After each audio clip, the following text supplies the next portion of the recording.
ഒറ്റ നോട്ടത്തിൽ തന്നെ പെൺകുട്ടി എനിക്ക് ഇഷ്ടായി. ഇത് പെണ്ണിന്റെ അമ്മയാണ്. സോറി, ചർമ്മം കണ്ട പ്രായം തോന്നില്ല. അച്ഛൻ എന്നോട് ക്ഷമിക്കണേ.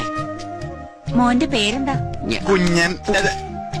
കുഞ്ഞെന്നൊക്കെ നാട്ടുകാർ വിളിക്കുന്നേ, പക്ഷെ എന്നെ ഞാൻ വിളിക്കുന്നത് വിമൽകുമാർ എന്നാ. ആ പേരെപ്പേട്ട് ഇപ്പൊ ഇട്ടു ചവിട്ട് കൂട്ടി ഞാൻ മോളെ വിളിക്കാം. സുഹാസിനി. സുഹാസിനി സിനിമാ നടിയുടെ പേരാ.